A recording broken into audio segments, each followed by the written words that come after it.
I was at the Grand Central Terminal in New York City, Friday afternoon, waiting for the Long Island Railroad train back home. It had been 3 years since I buried my son, 3 years since I saw Henry's coffin lower into the earth, 3 years since my life was cut in two. I was near the commuter tracks, close to the display board, when I saw him. It was him. The same height, the same way of walking, the same curve in his shoulders when he adjusted his backpack, even the way he tilted his head to check his phone for directions. That thing Henry always did, as if the world was a map written in small print. My heart stopped. I dropped my leather tote bag. The cans of diet soda I'd bought for the ride rolled across the marble floor. I didn't care. I ran toward him. "Henry!" I yelled. "Henry, my boy!" He turned, and then I saw his face. It was him. The same sharp jawline, the same faint scar near his left eyebrow. From that time he fell off his skateboard when he was 12, and he told me that story on his 21st birthday. I started crying. I couldn't stop. My hands were shaking when I reached out for him. "Henry, how is this possible?" He looked at me, and in that gaze, I saw something that chilled me to the bone. Confusion.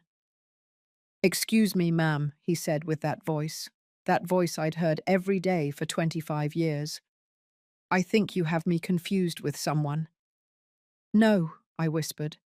"No, you are my son." He took a step back. "I am so sorry, but I do not know you." He didn't know me. This man with Henry's face, Henry's voice, Henry's scar, did not know me. "Please," I begged him, taking his arm. He wore a crisp navy blue jacket. Henry had one just like it. "Please, Henry, it's me. I'm Rachel, your mother." He gently but firmly pulled away. "Ma'am, I think you're mistaken. My name is not Henry." And then he walked away. He walked toward the exit, hailed a cab, and left the terminal as if nothing had happened, as if I didn't exist. I stood there, in the middle of the crowded station, surrounded by rolling soda cans, crying in front of strangers who looked at me with pity.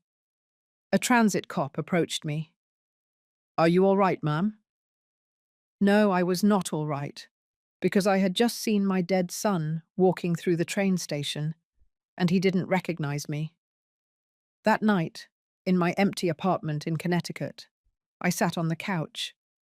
It still smelled like him, his cologne, his way of sleeping on his side. I took out my phone and found the last picture I took of him, 4 days before the accident. He was at a Yankees game, smiling, wearing his favorite team cap.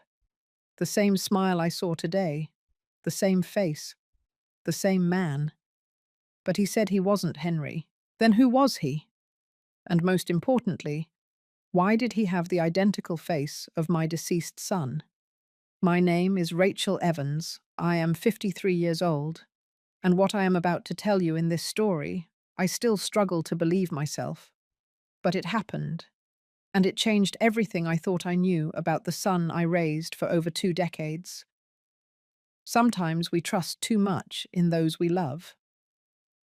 Have you ever been disappointed by someone close to you? Tell me your story in the comments. I want to read it. I did not sleep that night. How could I? Every time I closed my eyes, I saw him, walking through that terminal, turning toward me, saying those words that broke me a second time. "I think you have me confused with someone." I got up at 3 in the morning and went to the living room. I poured myself a glass of water and sat in the armchair where Henry used to fall asleep watching football. His favorite team blanket was still folded on the arm of the sofa. His baseball glove was still next to the coffee table. 3 years. 3 years since that afternoon when the police came to the door. The car accident. He was driving back from a friend's house in Pennsylvania for the Thanksgiving break. They said the crash was instantaneous, that he didn't suffer. But I did suffer. I suffered every day since then. I suffered when I had to choose the casket. I suffered when his sisters cried at the funeral. I suffered when I packed up his room because I couldn't bear to look at his empty desk. I suffered every night sleeping in this house that suddenly felt too big and too silent. And now I was suffering again, but in a different way, because either I was going crazy or something impossible had happened in that train station. I took my phone. My hands were shaking when I opened the photo gallery. I searched for Henry's last photo. There he was, smiling, with his checkered flannel shirt he loved so much, with that scar near his left eyebrow. I zoomed in on the image. The scar. The same exact scar I saw today on that man's face. Henry told me the story of that scar when he was 18, just before college. We were on a beach trip to the Jersey Shore, sitting on the sand, watching the fireworks. I traced the thin line with my finger and asked him how he got it. I fell off my skateboard when I was 12, he told me. I was going down a steep hill in the neighborhood trying to impress a girl. I lost control and crashed into a mailbox. My dad almost passed out when he saw me come home with blood all over my face. He took me to the emergency room and they gave me 6 stitches. 6 stitches. The man at the train station had that same scar in the exact same spot. How was that possible? I stood up. I started pacing the living room. My mind kept spinning. There were 3 possible explanations. 1, grief had driven me insane and I was hallucinating. 2, Henry had faked his death in some impossible way. 3, that man was, what? A double? A secret twin? The first option terrified me, the second was absurd, and the third was impossible. Henry had told me his whole life. He was our only child. His father, my ex-husband George, had passed away 2 years before Henry did. He had no siblings, no close cousins. Our family was small. I knew his entire life. Or did I? I walked to the closet that used to be Henry's. His scent was still there. Cologne, laundry detergent, that aroma that was uniquely his. I started going through his things, his hoodies, his jeans, the box where he kept his college medals, the shelf where he stored his comic books. I don't know what I was looking for. A sign, a proof, something that would tell me I wasn't going crazy. And then I saw it. At the very back of the closet, behind the shoe boxes we never moved, there was a cardboard box I didn't recognize. I pulled it out. It was dusty, heavy. I sat on the floor and opened it. Inside were papers, old documents, yellowed photographs. I took out the first photograph. It was a young woman, maybe 20 years old, holding a baby. Behind her, you could see an old building with a sign that read, St. Michael's Children's Home, Boston, an orphanage. I turned the photo over. On the back, in faded handwriting, it said, Lisa, 1999. Lisa, the name of Henry's biological mother, I thought, but I had never heard of a Lisa. My heart started beating faster. I took out more photos. One of them showed the same woman, a little older, standing in front of a church with a small child by the hand. The child must have been about 5, dark hair, big eyes. Henry. But there was something strange about that photo. In the background, blurry, you could see another person, a child, the same age, with the same dark hair. I grabbed a magnifying glass Henry used for his hobby. I returned to the photo and examined it. The child in the background looked like the child holding Lisa's hand, too similar. My hands began to shake. I took another document from the box. It was a birth certificate. Henry Michael Evans, born August 15th, 1999, Boston, Massachusetts. Mother, unknown. Father, unknown. Henry never told me that. He always told me his birth mother, Sarah, passed away soon after he was born, and his father, George, adopted him later. I never met her. I never saw photos of her. Henry said his mum kept few things after she died. But this birth certificate said mother unknown. I kept searching the box. I found a newspaper clipping, old, yellowed, from 1999. The headline read, St. Michael's Children's Home celebrates successful adoption program. More than 30 children find families this year. Below was a group photo of babies and young children with the nuns of the orphanage, and in the lower corner of the photo, marked with a faint pencil circle, there was a baby. Next to the circle, in shaky handwriting, someone had written, My two boys, my two boys. No, my boy. Two. I sat on the closet floor for hours, surrounded by papers and photographs, trying to understand what I was seeing. Henry was adopted. That was clear now.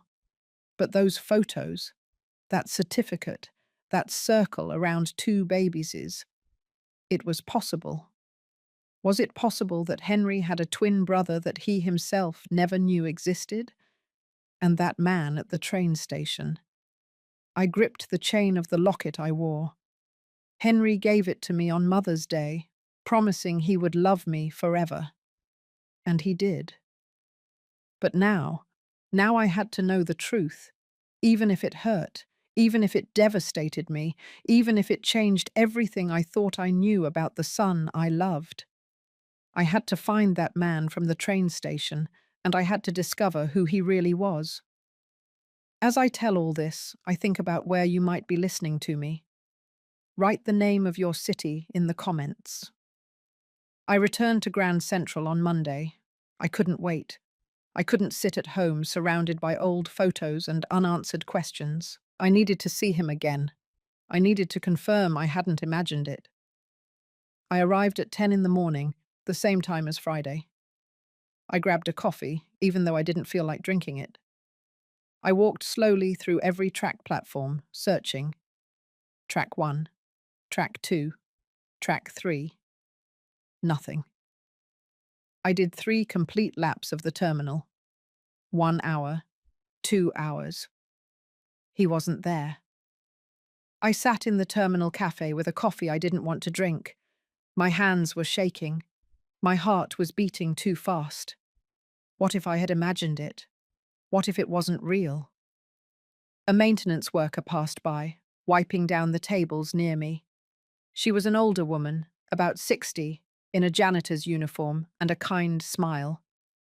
"Excuse me," I said before thinking it through. "Do you work here every day?" She looked at me curiously. "Yes, ma'am. I've been working here for 15 years. Do you need something?" "Last Friday," I said, choosing my words carefully, "I saw a man here, tall, around 25 years old, dark hair, a scar on his eyebrow, wearing a navy blue jacket. Have you seen him? Does he come here often?" The woman wrinkled her forehead, thinking. A scar on the eyebrow. I pointed to my own eyebrow. She looked thoughtful. "I think I know who you mean. He comes every Friday afternoon. Very punctual, that gentleman. He always buys a ticket for the 4:30 p.m. train. He's usually here between 3 and 4 in the afternoon." My heart skipped a beat. "Do you know his name? Or where he lives?" She looked at me strangely. "No, ma'am. I just clean the tables. But he is very polite. Always greets me." "He buys a ticket for the 4:30 p.m. train." "Yes, like clockwork." 4 days.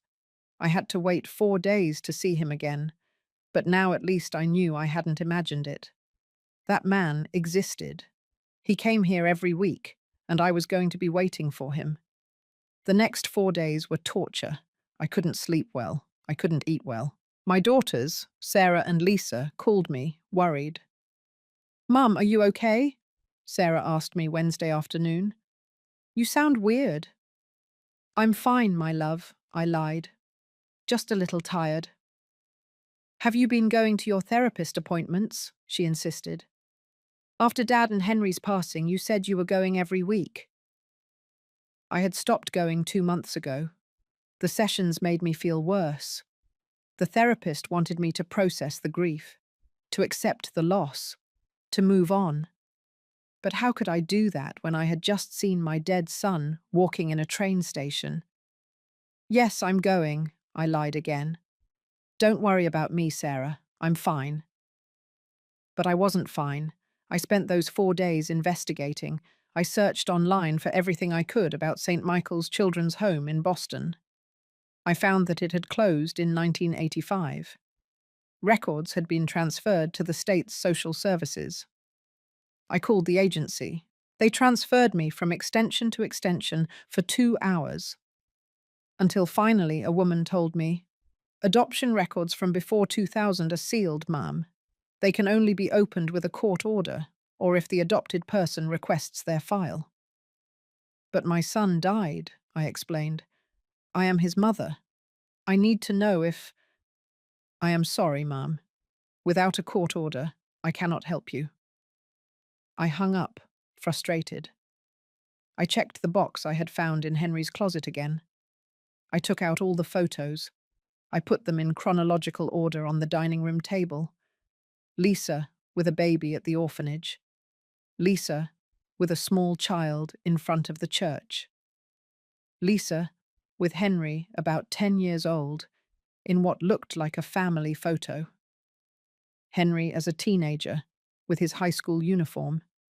Henry as a young man, maybe 20, next to his sisters at a party. A complete life documented in photographs. But nowhere did his birth certificate mention his mother. Nowhere did his father, George, explain the adoption. It had all been a lie. Or perhaps Henry had lied to me. Maybe he never told me he was adopted. Maybe he took that secret to the grave. And if Henry had a twin, if that man at the train station was his brother, where had he been all these years? Why did they never meet? Why were they separated? So many questions, and only one way to find the answers. To return to that train station on Friday. On Friday, I arrived at 3 in the afternoon, an hour before he was supposed to appear, according to the cleaning lady. I sat in the cafe with a view of the main entrance. I ordered another coffee I wasn't going to drink. I put my phone on the table with Henry's last photo open. I looked at it every 5 minutes, comparing. The same eyes, the same nose, the same mouth. By 3:30, my heart was beating so fast I thought I was going to have a heart attack. At 10 minutes to 4, I saw him enter. It was him. He walked straight to the ticket machines. He took one. He started walking toward the commuter tracks. I stood up. My legs were shaking. This time, I wasn't going to run toward him yelling like a madwoman. This time, I was going to be smarter. I followed him at a distance. He checked the train schedule. He moved calmly, unhurriedly, like someone who has an established routine. He walked toward the newsstand.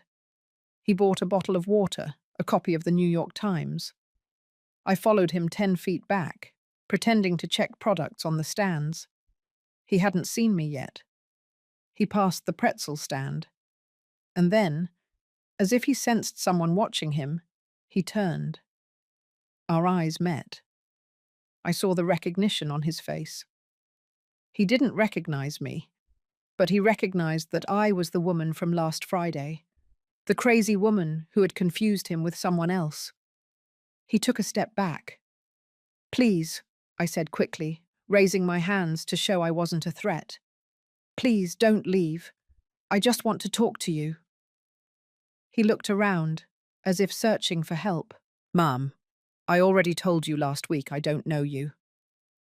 I know, I said, approaching slowly. I know, and I believe you, but I need you to listen to me for just 1 minute. Please. He hesitated. I saw in his eyes that he was considering simply leaving. My son died 3 years ago, I said quickly before he could escape. His name was Henry Evans. And you? You are identical to him. He frowned. There are many people who look alike, Mum. Not like this, I insisted. You have the same scar as him. I pointed to my eyebrow. In the exact same spot, the same facial features, the same voice. He unconsciously touched the scar. That doesn't mean… Were you adopted? I asked directly. The change in his expression gave me the answer before he could speak. Surprise, discomfort, and something else. Fear? That is none of your business, he finally said, his voice tense. My son was also adopted, I said, from an orphanage in Boston, St. Michael's Children's Home, in 1999. I saw his face go pale. How do you know? Because I found documents, I said. Photos, a birth certificate, and I think you and my son were brothers. He shook his head. No, that is impossible. Why? Because I don't have siblings. I was born alone. They told me when I requested my adoption file 20 years ago. Are you sure? I pressed. Did you see the complete file? Did you read everything? He gripped the handle of his bag tightly. They told me my birth mother left me at the orphanage, that she was alone, that she couldn't take care of me. That is all I know. And your date of birth? I asked, my heart in my throat. He looked at me suspiciously. Why do you want to know that? Please, I begged. Just tell me your date of birth. There was a long silence. Finally, he said, August 15th, 1999. The world stopped. The same date as Henry, the same day, the same month, the same year. Oh my God, I whispered. He had also realized. I saw his face change, how the slow, terrible comprehension began to dawn in his mind. No, he said, shaking his head. No, that is not. It cannot be. What is your name? I asked with a trembling voice. He looked at me, and in his eyes I saw the same pain I felt. Robert, he finally said. My name is Robert. Robert, the name that Henry's biological mother, Lisa, had perhaps never forgotten. And suddenly, everything made sense. Henry never knew his true birth mother's name. I think we need to talk, I said softly. He nodded slowly, still in shock. Yes, he said in a hoarse voice. I think so. And there, in the middle of a busy train station in New York City, two strangers, united by a deceased man and a 25-year-old secret, we began to discover a truth that would change our lives forever. What would you have done in my place? Would you have believed him? Leave me your opinion in the comments. We ended up sitting in the terminal cafe. Robert had abandoned his ticket. I had left my bag too. Neither of us could think about catching a train at that moment. He sat across from me, hands on the table, staring at his coffee cup without touching it. I held mine, seeking warmth even though I wasn't cold. For the first 5 minutes, neither of us spoke. What do you say at a moment like this? How do you begin a conversation that could change everything you thought you knew about your life? Finally, I broke the silence. Since when did you know you were adopted? I asked softly. Robert looked up. Up close, the similarities to Henry were even more striking. The same shape of the eyes, the same wrinkles on his forehead, even the way he pursed his lips when he was thinking. "I always knew," he finally said. "My parents, my adoptive parents, never lied to me about it. Since I can remember, they told me they adopted me because they loved me and wanted me in their life. Were they good to you?" A small smile appeared on his face. "They were wonderful. My dad was a salesman in a tech company. My mum was a substitute teacher. We didn't have a lot of money, but we had love, a lot of love." His smile faded. "They both passed away 10 years ago, 6 months apart. My mum first, from cancer. My dad later, I think from loneliness." I nodded. I knew that kind of love, the kind of love that kills you when the other person leaves. "And did you ever look for your biological family?" "I tried once," Robert said, playing with his cup. "About 20 years ago, I went to the state's social services. I requested my adoption file. They gave me what they had. It wasn't much.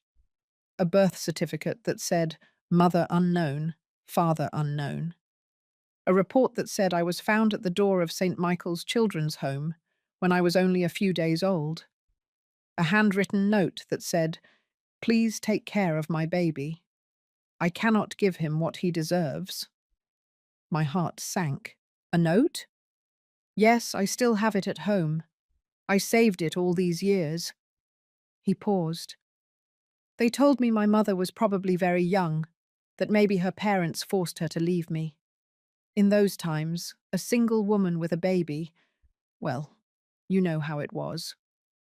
Yes, I knew. The late 90s in the US. The stigma, the shame.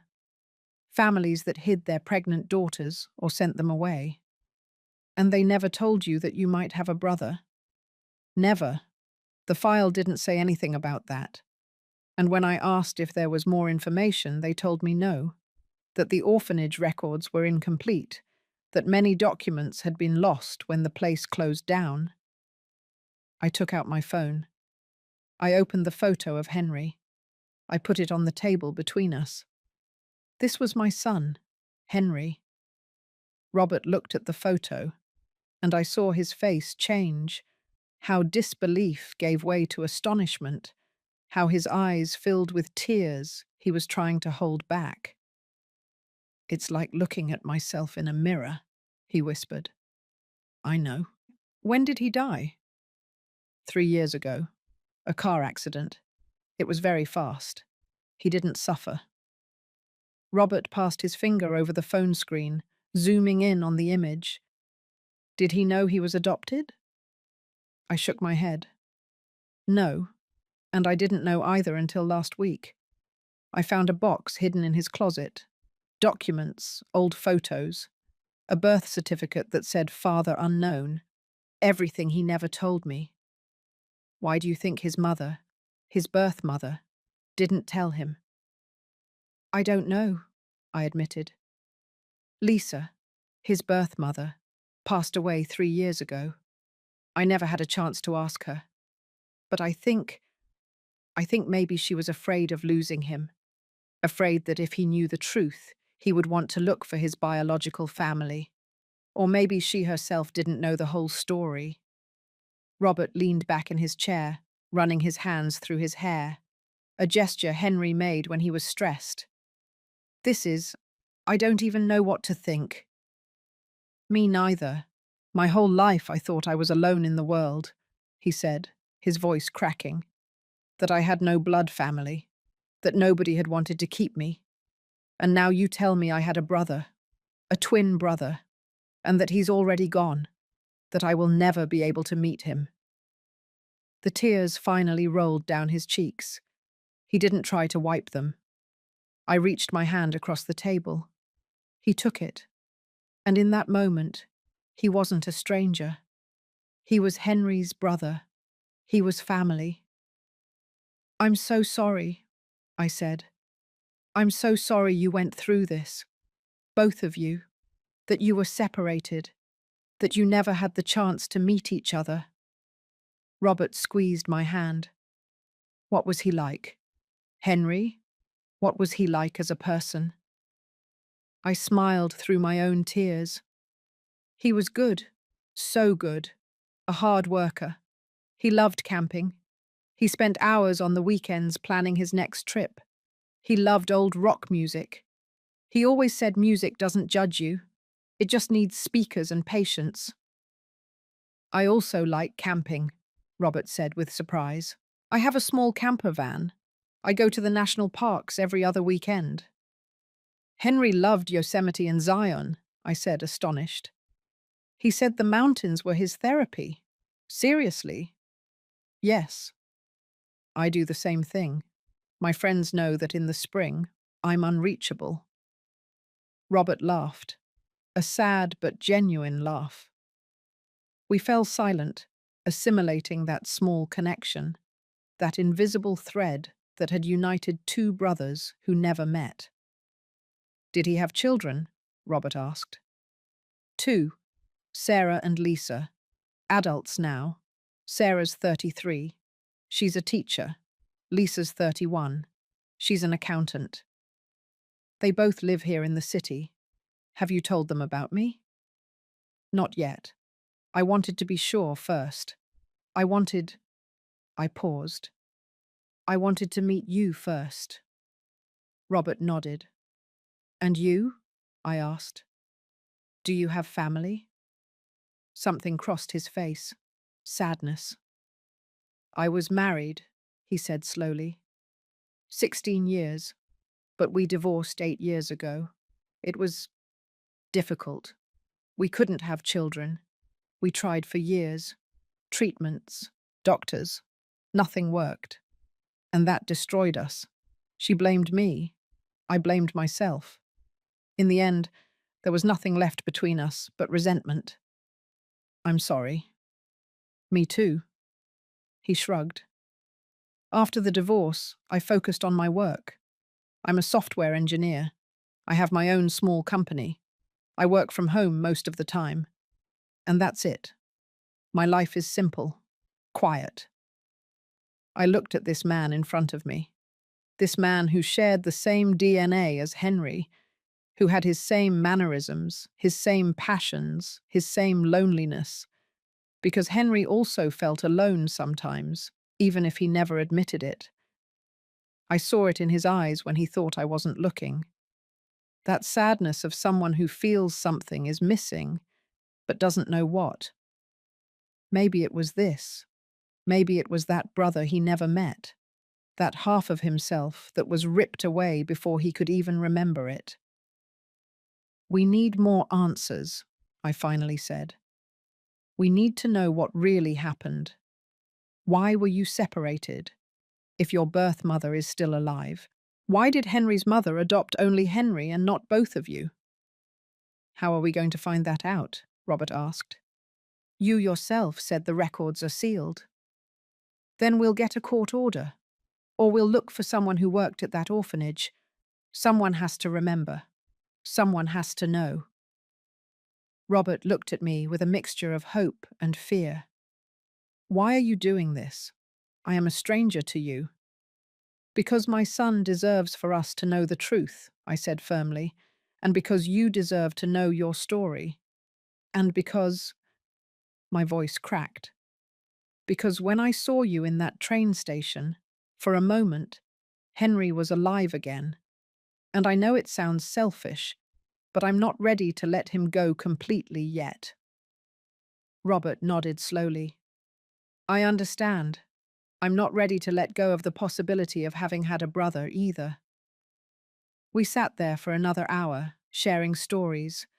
He told me about his childhood in New Jersey, where he grew up, about how his father taught him to fish, about how his mother sang him lullabies when he was sick. I told him about Henry, about how we met at a charity event when we were 28, about our small wedding in a town hall, about his sisters, about 25 years of motherhood that passed too quickly. And as we talked, I began to see not only Henry in Robert, but Robert himself.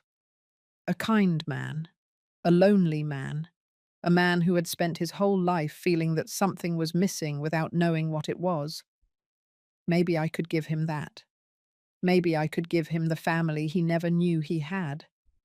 And maybe he could give me something too, not a replacement for Henry. Nobody could replace him.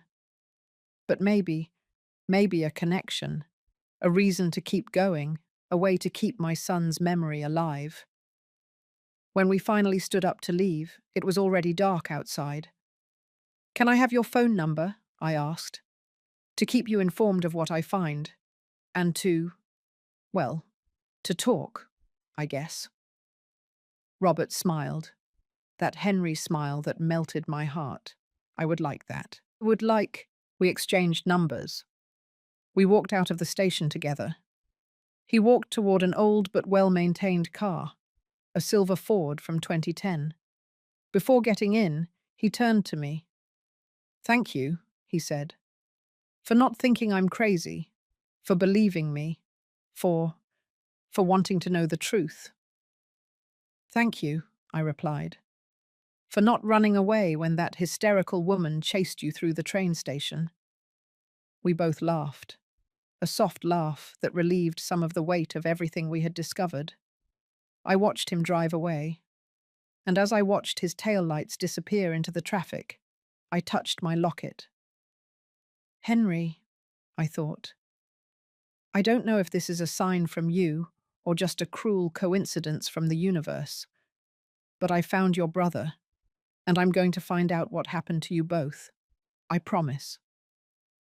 The wind blew softly, moving the leaves of the trees in the parking lot. And for a moment, just for a moment, I felt as if Henry was there with me, telling me I was doing the right thing, telling me to keep going, telling me I wasn't alone. Over the next 3 days, Robert and I texted constantly. At first, they were simple things. "Good morning. Good night. How was your day?" But then they started to become deeper. He sent me photos of his camper van trips, green trees hanging over a lake, red rocks in a canyon, a campfire at night.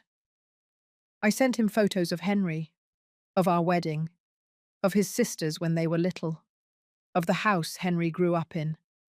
And in every photo, Robert saw something familiar, a posture, an expression, a way of smiling. "It's like seeing a life I could have had," he texted me one night. "It's like seeing a version of my son I never knew," I replied. Thursday morning, he called me. "I found something," he said, without even saying hello.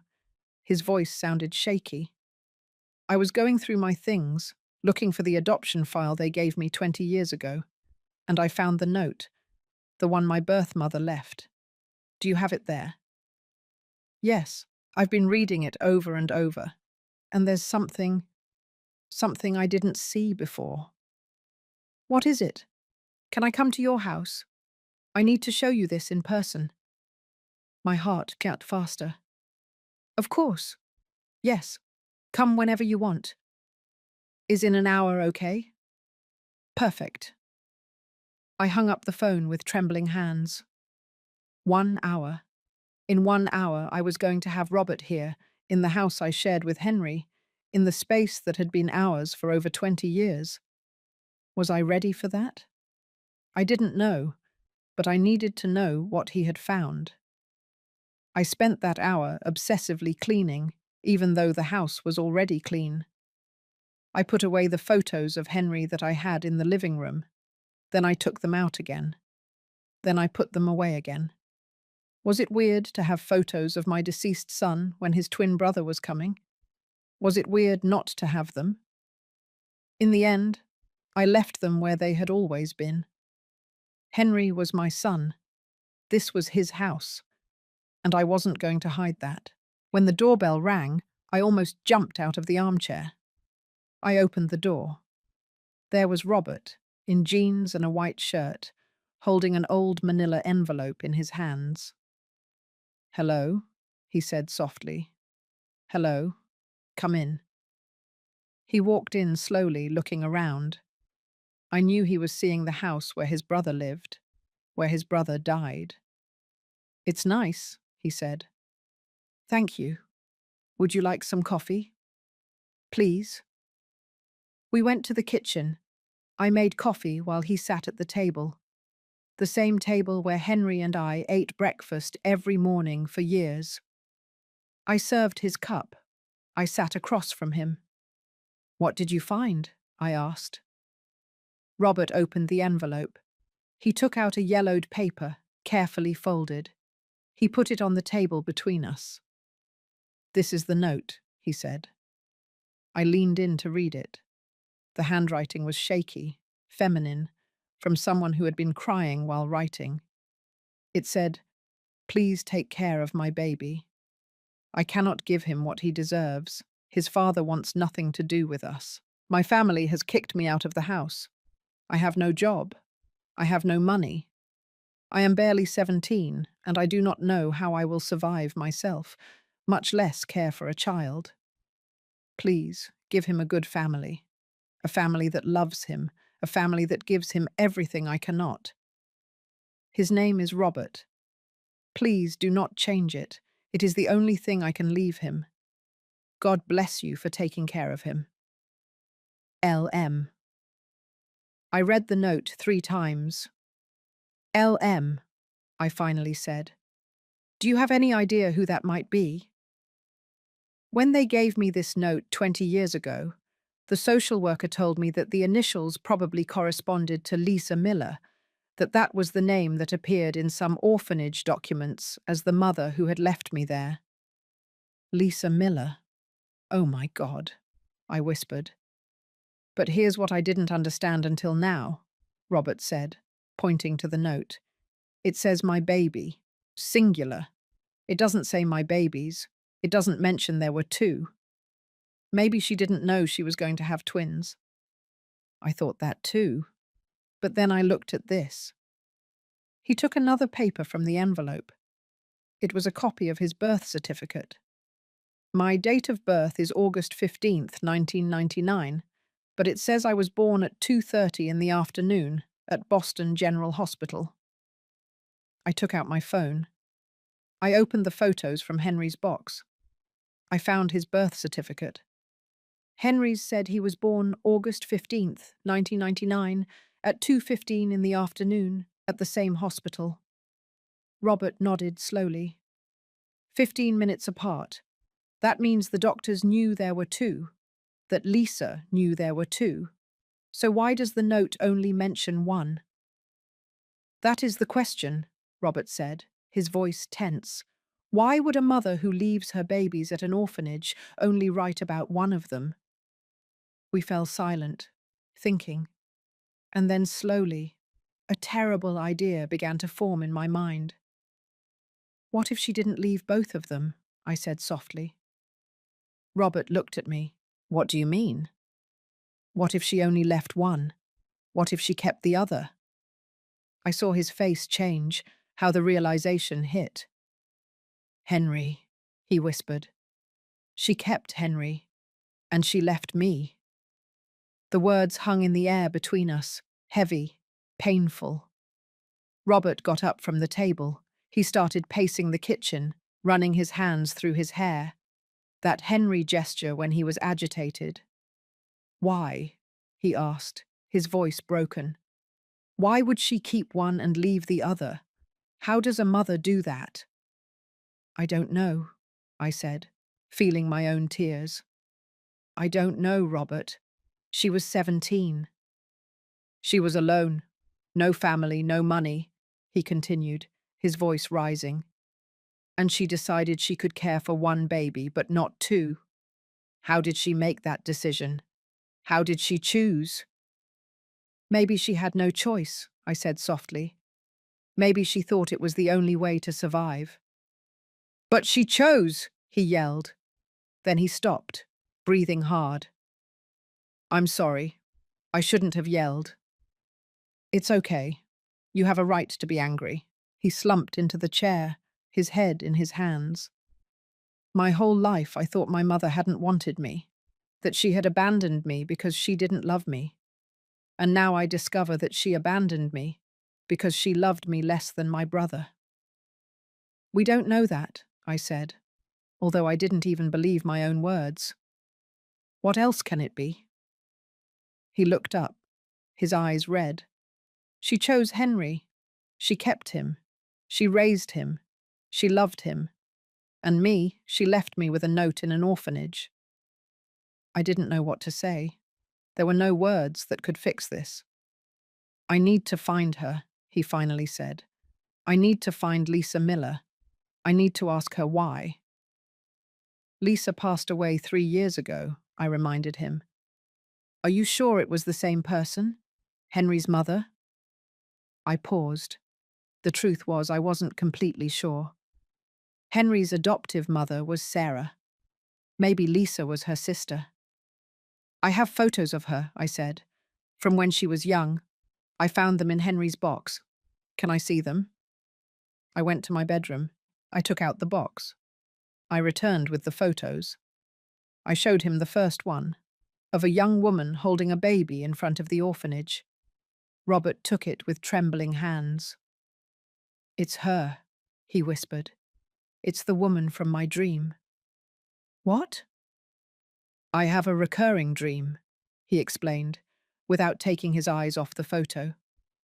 I've had it since I was a child. I dream of a young woman holding me, singing to me, crying. I never see her face clearly, but I feel she loves me, that she doesn't want to let me go. His tears fell onto the photo. It's her. I know it's her. I put my hand on his shoulder. Robert. Where is she buried? He asked abruptly. Lisa. Where is her grave?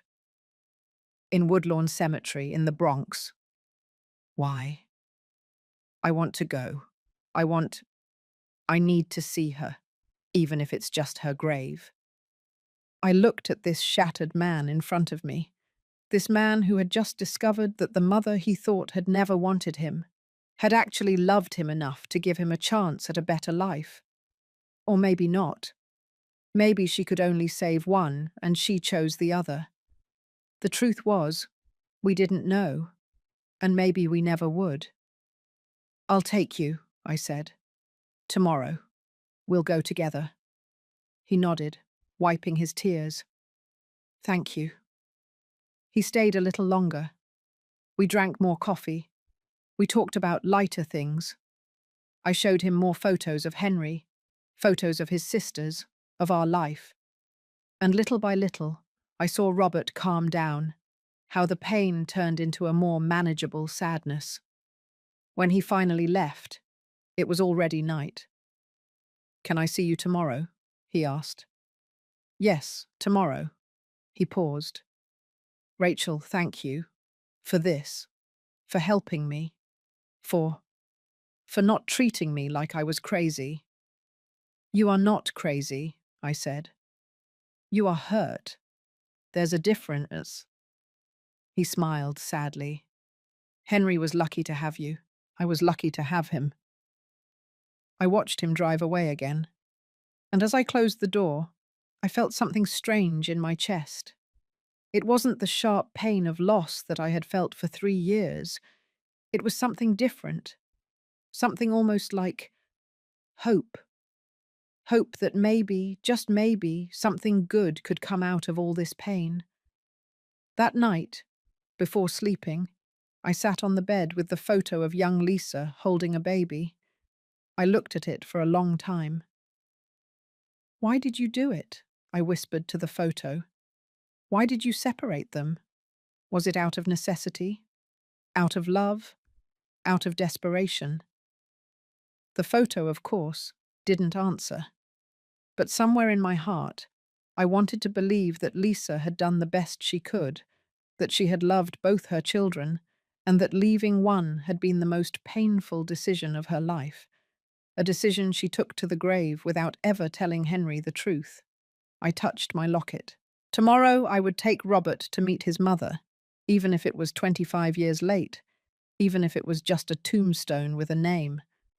It was something, and sometimes something is better than nothing. Friday dawned cloudy. I woke up early before the sun rose. I hadn't slept well.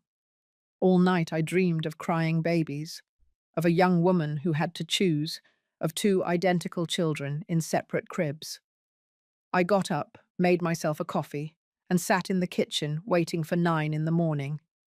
That was the time I had arranged to pick up Robert. At 8:30, my phone rang. It was Sarah, my daughter. "Mum, are you okay?" she asked without saying hello. "I called you 3 times last night and you didn't answer." I felt guilty. I had been so absorbed in all this that I had ignored her calls. "Sorry, my love. I was busy." "Busy with what?" "Mum, you're worrying me. For a week you've been acting strange." I took a deep breath. I had to tell them. Sarah and Lisa. They had a right to know that their brother had a twin brother. "Can you and Lisa come over tonight?" I asked. "I need to tell you both something important." "Are you sick?" Her voice sounded alarmed. No, no, it's not that. It's about Henry. I discovered something. Something you need to know." There was a silence. "What is it?" "Tonight. I'll explain everything tonight. Can you both come at 7? "Okay," she said, still sounding worried. "We'll be there." I hung up the phone just as the doorbell rang. Robert had arrived. I opened the door. He was dressed in black. Black pants, black shirt, as if he were going to a funeral. It made sense. "Good morning," he said. His voice sounded tired. He had dark circles under his eyes. It was obvious he hadn't slept either. "Good morning. Do you want coffee before we go?" "No, thank you. If you don't mind, I'd rather go now." "Of course. Let me grab my keys." The drive to the cemetery took 40 minutes. We went in my car. Robert was in the passenger seat, looking out the window without saying anything. I didn't speak either. What do you say at a moment like this? When we arrived at the cemetery, I parked near the entrance. There were few people. An elderly gentleman putting flowers on a grave, a young woman praying in front of a tombstone, an elderly couple walking slowly through the paths. "It's this way," I said, guiding Robert. We walked in silence along the paved path. We passed rows and rows of graves, names, dates, photos, complete lives summarized on marble tombstones. Finally, we arrived. Lisa Miller's grave. It was simple. A grey granite tombstone with her name, her date of birth, and her date of death. And a phrase Henry's father had chosen. "Beloved mother, rest in peace." Robert stood in front of the grave, not moving. I stayed a few steps back, giving him space. For long minutes, nothing happened. He just looked at the tombstone, his hands in his pockets, his jaw tight. And then he spoke. "Hello," he said softly. "I'm Robert, your son, the one you left." His voice broke on the last word. "I don't know if you can hear me. I don't know if it matters after so many years. But I need to say this." He took a deep breath. "I need you to know that I had a good life, that my adoptive parents loved me, that I was happy, that I don't hate you for leaving me." Tears began to roll down his cheeks. "But I need you to know also that it hurt. All my life it hurt not knowing why I wasn't enough, why you kept Henry and not me." He knelt in front of the grave. "Now I know it probably wasn't your fault, that you were very young, that you were alone, that maybe you thought it was the only way. But it still hurts. It hurts to know that I never met you, that I never got to ask you why, that I never had the chance to tell you that I understand, or that I forgive you, or that I love you anyway. I was crying now too, silently, standing behind him. I met Rachel, Robert continued, Henry's mother. She's a good person. She has treated me kindly. She has helped me understand.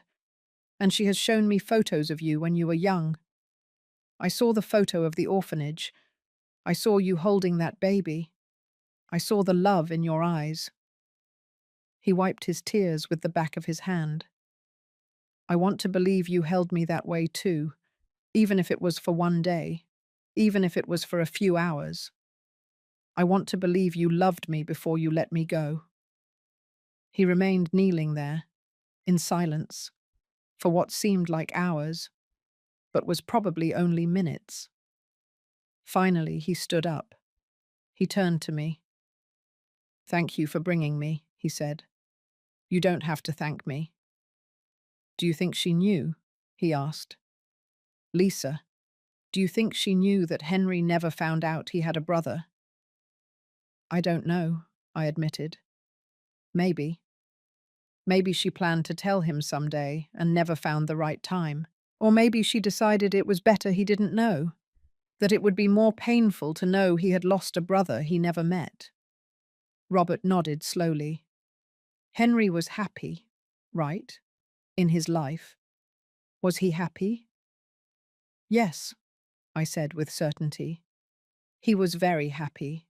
He loved his sisters. He loved me. He loved his work, his camping, his quiet life. He wasn't perfect, but he was happy. That's good. I'm glad at least one of us had that. You can have that too, I said softly. He looked at me. How? I'm alone. No family, no. But you're not alone anymore, I interrupted. You have nephews and nieces, Sarah and Lisa. They have a right to know their uncle, and you have a right to have family. Do they know about me? I'm going to tell them tonight. They're coming to my house, and I would like you to be there, so they can meet you. Robert fell silent, processing this. Are you sure? I don't want to intrude on your family. You are not intruding. You are part of this family. You always were, even if nobody knew it. He nodded, his eyes shining with new tears. But this time they weren't tears of pain. They were of something else, something that looked like hope. We stayed a little longer at the cemetery. I knelt in front of Lisa's grave, and I spoke to her too. "Hello, Lisa," I said softly. "I know Henry loved you. He always spoke of you with such affection. He said you were the best mum in the world, and I believe you were. You did what you thought was right, and thanks to you, Henry had a beautiful life." I paused. But Robert also deserves to be remembered. He deserves to be part of this story, so I'm going to make sure he is. I promise you. I put fresh flowers on the grave, yellow roses, Lisa's favourites, according to Henry's high school yearbook. When we left the cemetery, the sun had come out. The clouds had cleared a bit. "Are you hungry?" I asked. "I know a place nearby that makes delicious burgers and fries." Robert smiled, a small but genuine smile. "I would love that." We went to a small diner that Henry and I used to frequent. It hurt a little to enter without him, but it also felt good to take Robert, as if it were a way to keep the connection alive. We ordered burgers, fries, and milkshakes, and as we ate, we talked. Not about heavy things, not about Lisa, or secrets, or pain. We talked about simple things, about his work as an engineer, about my years as an event planner before I retired, about his camping trips, about my grandchildren. And I realized something. I liked Robert, not just because he looked like Henry, not just because he was his brother, but because he was a good person, kind, thoughtful, with a good sense of humor that came out when he felt comfortable. You know, he said at some point during the meal, when I first saw you in that train station, I thought you were crazy. A woman crying and yelling that I was her dead son. It was terrifying. I laughed. I must have looked like a lunatic. I'm sorry about that. Don't be, he said with a smile. If you hadn't done that, if you had been calmer, I probably would have run away and never discovered all this. That's true. Sometimes the crazy things are the ones we need to do. We finished eating and ordered more coffee. We were in no hurry to leave. It was nice to be there, in that small corner of the world, without pressures or expectations. What time do you want me to come to your house tonight? He finally asked. At 7. Sarah and Lisa will be arriving around that time. Are you nervous? Very, I admitted. I don't know how they'll react. It's a lot to process. It's been a lot for you too, Robert pointed out, and you've handled it incredibly well. I don't know if incredibly well is the right description. I've cried every day for the last week, but you kept going. You investigated. You found me. You helped me. That took a lot of strength. His words warmed my heart. Thank you, I said softly. No, thank you. For everything. We looked at each other across the table. And in that moment, I felt something I hadn't felt in a long time. It wasn't romantic attraction. Not yet. It was connection, understanding, the feeling that someone truly sees you and accepts what they see. We paid the bill and left the diner. The sun was shining completely now. It was a beautiful day. I'll see you at 7 then, I said, when we arrived at where his car was parked. At 7, he confirmed. And Rachel? Yes. Thank you. For everything. For this day. For making me feel like I belong somewhere. You always belonged, I said. It's just that nobody had realized it. I watched him drive away, and as I drove back home, I thought about everything that had happened in the last week. A week ago, I was alone in my empty house, drowning in my grief for Henry. Now I had Robert. I had a mystery to solve. I had a reason to get up every morning. It wasn't the same as having Henry back. Nothing could replace that. But it was something. And as I had told Robert, sometimes something is better than nothing. That afternoon, I prepared the house for the meeting. I cleaned, I made coffee, I got cookies, and I took out all the photos. The ones from Henry's box, the ones of Lisa, the ones of the birth certificate, the note from Lisa. Everything was going to come out into the light tonight, and I didn't know how my daughters would react. I only knew they deserved the truth, the whole truth, even if it hurt. I still wonder if I did the right thing by looking for the answers. And you? What would you have done in my place? At 7 sharp, the doorbell rang. It was Sarah and Lisa. I opened the door and there were my 2 daughters. Sarah in her business suit, straight from work. Lisa in jeans and a casual shirt, her accountant uniform. Mom, Sarah said, hugging me. You had us so worried. I know, my love. Come in. Sit down. I'm going to explain everything. They walked into the living room. They sat on the sofa, side by side, looking at me with concern. What's going on, Mum? Lisa asked.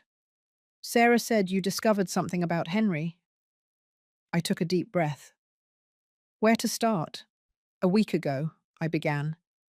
I went to the train station and I saw someone that I thought was your brother. Sarah frowned. How did you see Henry? Mum, Henry died 3 years ago. I know. But this man, he was identical to him. The same face, the same voice, the same scar on his eyebrow. Lisa and Sarah looked at each other, worried. Mum, Lisa said softly, have you been taking your medication? Have you been going to your therapist appointments? I'm not crazy, I said firmly, and I'm not hallucinating. This man is real. And it turns out he is your brother's twin brother. Silence. Sarah was the first to speak. What? Your brother had a twin brother. His name is Robert, and we never knew about him because they were separated at birth. Henry was adopted by his birth mother, Lisa, and Robert was adopted by another family. That is impossible, Sarah said, standing up. Henry would have told us. His mum would have told us. Henry's birth mother never told him he was adopted, I explained. I found documents hidden in Henry's closet. Birth certificates, photos from the orphanage, a note from his birth mother. Let me see, Sarah demanded, her lawyer's instinct taking over. I went to the dining room table where I had put everything. I brought the box. I put it in front of them. Lisa and Sarah started going through the documents. I saw their faces change, from skepticism to confusion, from confusion to astonishment. Oh my God, Lisa whispered, looking at the birth certificate. It's true. Henry was adopted. And this Robert? Sarah asked. Where is he? Did you meet him? Yes, I met him. We've been talking all week, investigating, trying to understand what happened. And what happened? Lisa asked. I told them everything. About Lisa Miller, about how she had twins at 17, about how she apparently kept Henry and left Robert at the orphanage, about the note, about the grave. When I finished, both were silent. This is... Sarah couldn't find the words. It's too much. I know. Why did he never tell us? Lisa asked, her voice breaking.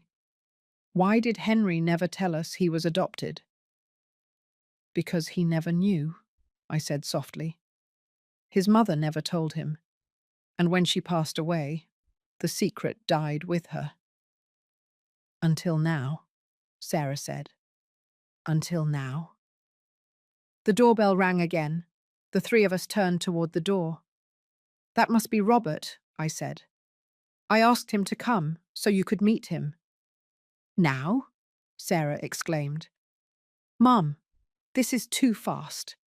We haven't even processed. I know, but he is so alone, and you are his family, the only one he has left. I went to open the door. Robert was there, with a box in his hands and looking nervous. Hello, he said. I brought cupcakes. I didn't know if it was appropriate, but... It's perfect, I said, smiling. Come in. I led him to the living room, and I saw the exact moment my daughters saw Robert for the first time. The shock on their faces, the disbelief, the recognition. Because there he was, an exact copy of their brother, standing in their living room. Oh my God, Sarah whispered. You're identical to Henry, Lisa finished, standing up. Robert stood there, uncomfortable, not knowing what to do. Hello, he finally said. I'm Robert, and I know this is very strange for you. It is for me too. There was a long silence. Then Sarah walked toward him. She looked at him closely.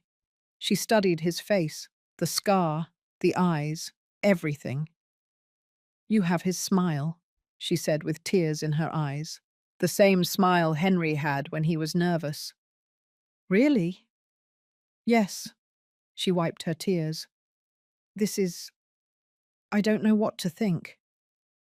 I understand, Robert said. If you want me to leave.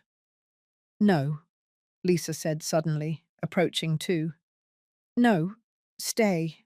We need to talk, to meet you, to understand all this. We all sat in the living room. I served coffee. I cut the cupcakes Robert had brought, and we started talking. At first, it was awkward. Basic questions. What do you do for a living? Where do you live? Are you married? But slowly, the questions became deeper. What was it like growing up not knowing you had a brother? Sarah asked. Robert thought before answering. Lonely, he finally said. I always felt like something was missing, as if there was a void in my life I couldn't explain. My adoptive parents were incredible. Don't get me wrong, but there was something, a connection I didn't have with anyone.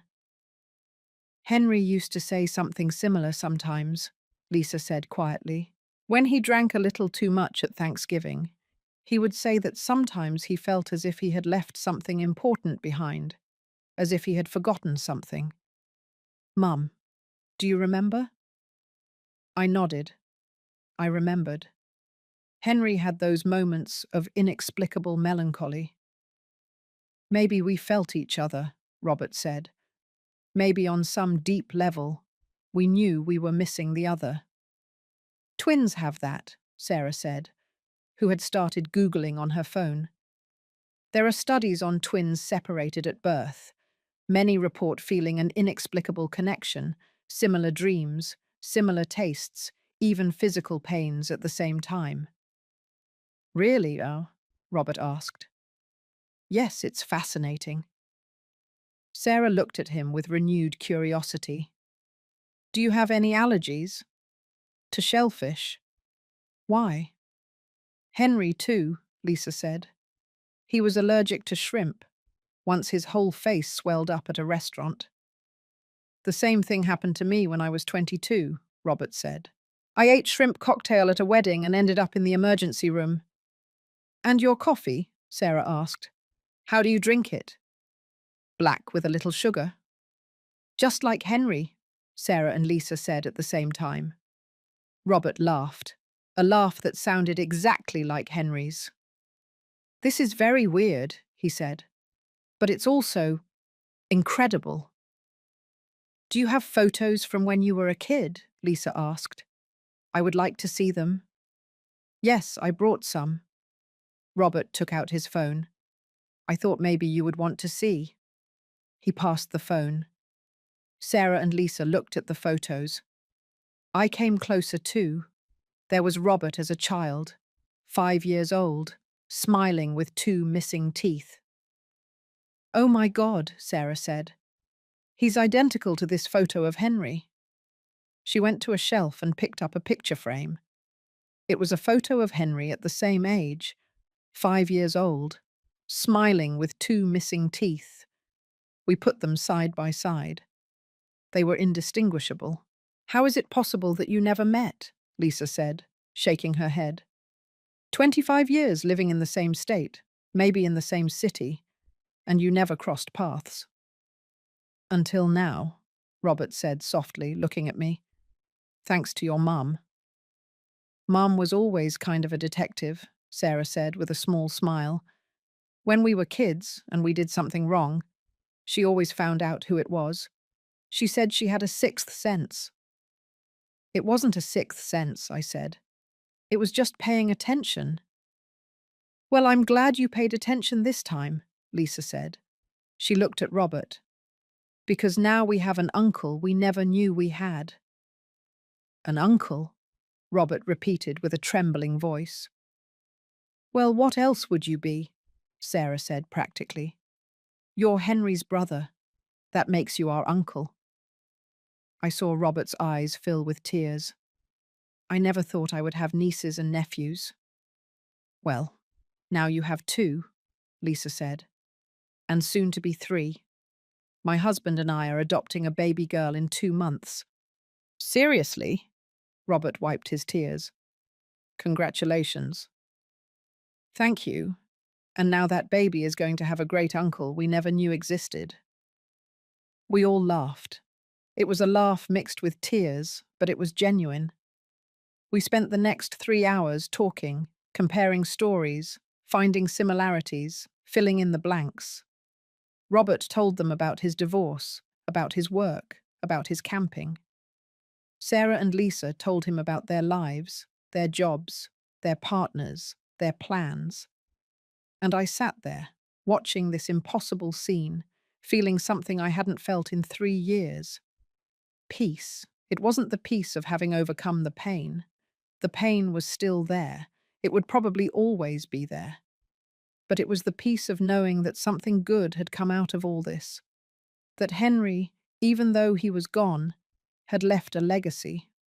Not just in his sisters, but in this brother he never knew. "You know what we should do?" Sarah said suddenly. "We should do a DNA test to officially confirm." "That's a good idea," Robert said, "to be 100% sure." "I'm already sure," Lisa said. "But yes, let's do it for the records." "And then," Sarah continued, "we should have a family dinner, a big one, with everyone. You, Uncle Robert, Lisa, my husband Mark, everyone." "I would love that," Robert said.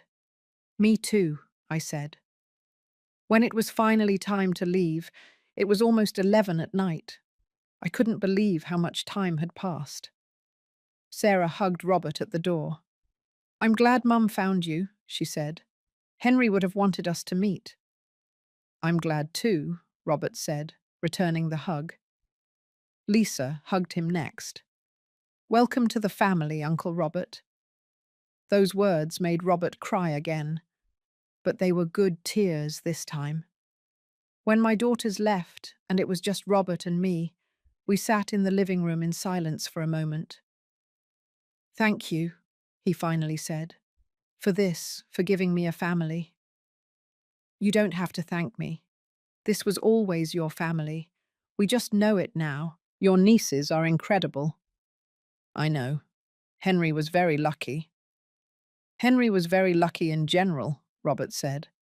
"He had a mother who loved him, a family that adored him, a full life." He paused. "Sometimes it hurts to think about everything he had, and I didn't." "But now you have it," I said softly. "Now you have nieces who love you. You have a family. You have a place where you belong, thanks to you." "No," I said.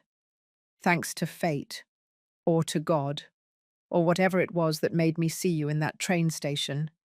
I just followed my instinct." Robert stood up. I did too. At the door, he turned to me. "Can I hug you?" he asked. "I know it's weird, but—" "It's not weird," I said, opening my arms. We hugged, and for a moment, with my eyes closed, I allowed myself to imagine it was Henry, that it was my son saying goodbye one last time. But when I opened my eyes, it was Robert, and that was okay too. "Good night, Rachel." "Good night, Robert." I watched him walk away, and when I closed the door, I leaned against it and cried. I cried for Henry, for Robert, for Lisa, for all the lost years, for all the connections that were never made. But I also cried with relief, because for the first time since Henry died, I felt like I had done something important, something that mattered. I had reunited a family that never knew it was broken, and in the process, I had found something for myself too. Not a replacement for Henry, never that, but maybe a friend, a connection, a reason to keep going. That night, before sleeping, I looked at Henry's photo on my nightstand. "I found him," I whispered to him. "I found your brother, and he's a good person, my love. You would have liked him." I touched the photo softly. "I wish you were here to meet him. I wish things had been different." The silence of the house answered me, but it wasn't such a heavy silence anymore, because now I knew I wasn't completely alone, that there was a part of Henry still in this world, walking, breathing, living, and that was enough for now. The following weeks were strange. Good, but strange. Robert began coming to the house regularly. At first it was once a week, Sundays. It became our tradition. I cooked. He brought dessert, and we spent the afternoon together. Sometimes Sarah and Lisa came too. Sometimes it was just the two of us. And slowly, very slowly, I began to get to know Robert not as Henry's brother, but as Robert. I discovered he liked reading mystery novels, that he collected classic rock vinyl records, that he had learned to play the guitar when he was young, but had quit after the divorce. "Why did you quit?" I asked him one Sunday while we were doing the dishes together. "Because she hated the sound," he said with a sad smile. "She said it gave her a headache. So I put the guitar in the closet and never took it out again." "That's sad." "Many things in that marriage were sad." He shrugged. "But it's over now. It doesn't matter anymore." "Is the guitar still in the closet?" "Yes." "You should take it out," I said. "Life is too short not to do the things you love." I knew it well. Henry died at 25, just when we were planning his first big trip, just when he was going to start doing all those things we always said he would do someday. Someday never came. "You're right," Robert said thoughtfully. "Maybe I should." 2 days later, he sent me a video. It was him playing the guitar. An old song by Tom Petty, Wildflowers. Henry loved that song. I replied, "Beautiful. Your brother would have loved to hear you play." He replied, "Maybe in some way he did hear me. I like to think so. That Henry was somewhere, watching all this, and was happy that his brother and I had found each other." A month after the day he met Sarah and Lisa, Robert invited me to his house for the first time. He lived in a small house in the suburbs of New Jersey. Nothing luxurious, but well kept, with a small garden in the front, full of flowers. "Your garden is beautiful," I said when I arrived. "Thanks, it's my therapy." He showed me his tomatoes that were huge and red. "Look at these. They are heirloom variety. I planted them 3 months ago." "Henry also planted heirloom tomatoes," I said, touching one of the plants. He said they tasted better than the ones at Kroger. He was right. We have to try them. He cut 2 ripe tomatoes. We're going to use them for lunch. He invited me inside. The house inside was simple, functional furniture but not much decoration, few paintings on the walls, few photos. It was the house of someone who lived alone and didn't receive many visitors. "Sorry about the mess," he said, although there was no mess. Everything was clean and tidy. "It's perfect," I said. He prepared lunch for me. Pasta with the tomatoes from his garden, fresh basil, olive oil. Simple but delicious. We ate at his small kitchen table, with a view of the garden through the window. "Do you feel lonely here?" I asked without thinking it through. Then I regretted it. "I'm sorry, I shouldn't have." "No, it's okay," he interrupted me. "Yes, sometimes I feel lonely, especially at night, but I got used to it. After the divorce, I preferred to be alone than to be with someone who made me feel worse." I understood that. I knew widowed women who had remarried quickly because they couldn't stand the loneliness, but I could never imagine myself with anyone else but Henry. "And you?" Robert asked. "Do you feel lonely in your house?" "All the time," I admitted. "The house is too big for one person. There are too many memories, too many empty spaces." "Have you thought about selling? Moving to something smaller?" Sarah suggested it, but I can't. That house it's where Henry lived, where we raised his sisters. Selling it would feel like betraying him." Robert nodded. "I felt that way about my wedding ring. After the divorce, I took it off but kept it in a drawer. I couldn't throw it away. It was like throwing away 8 years of my life. Even if those years weren't happy, they were still mine." "Do you still have it?" "Yes. In a box, along with other things I don't know what to do with." Photos, letters, memories of a life that no longer exists. We were silent for a moment, two people carrying their own sorrows, their own losses. "You know what the hardest thing is?" he finally said. "It's not the loneliness itself. It's not having someone to share the small things with, like when you make a joke and there's no one to laugh, or when you cook something tasty and there's no one to try it, or when you see something interesting on the street and you turn to comment on it, but there's no one there." "Yes," I whispered. "Exactly that." "Henry was lucky to have you," Robert said, looking at me, "to have someone to share all that with for 25 years. I was lucky to have him." After lunch, Robert showed me the rest of his house. His small office where he worked, his simple bedroom, and in a room at the back, his music room. There was his vinyl collection, hundreds of them organized alphabetically, and in the corner, on a stand, his guitar. "I took it out," he said, touching it softly, "after your text. I cleaned it. I changed the strings, and I've been playing again." "I'm glad. Do you want to play something?" "I'd love to." He sat down and started playing. Another old song, Yesterday by the Beatles. I closed my eyes and listened, and for a moment, I felt as if Henry was there with me. Not literally, not as a ghost or spirit, but in the music, in his brother's hands playing those strings, in the memory of all the times Henry and I sang that song in the car. When he finished playing, I had tears in my eyes. "I'm sorry," I said, wiping them. "That song was special for you and Henry." "Yes, we used to sing it when we drove." Robert put the guitar aside. He sat next to me on the small couch in the music room. "Rachel, there's something I've wanted to ask you, but I haven't known how." "What is it?" "Is it okay?"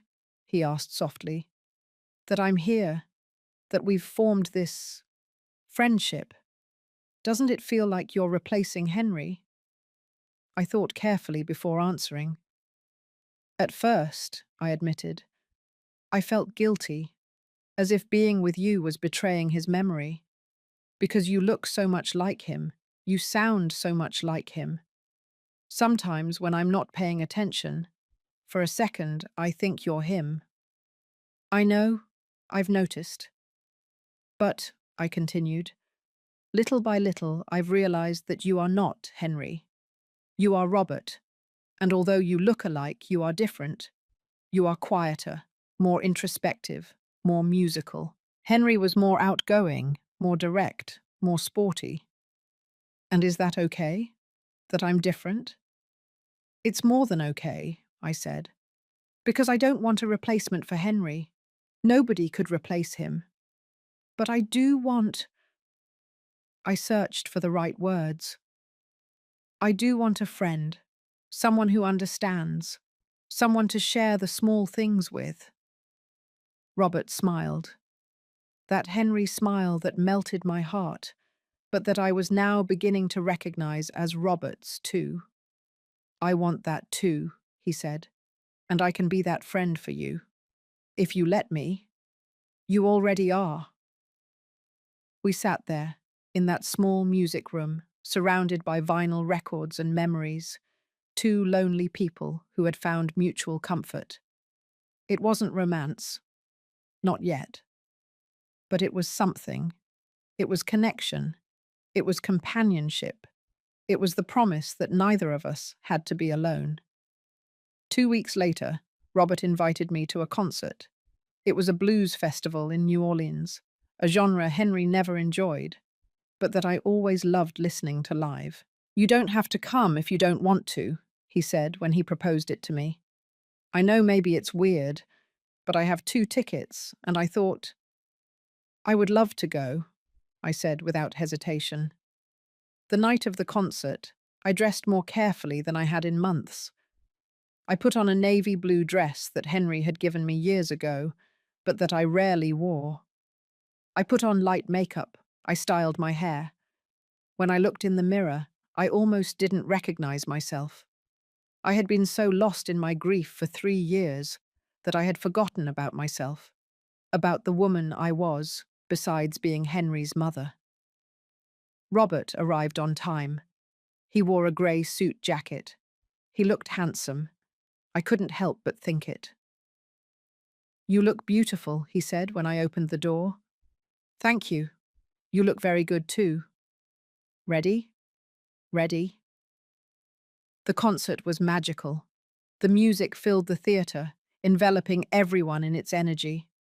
I got lost in the notes, in the rhythm, in the passion of the musicians. Robert was sitting next to me, completely absorbed too.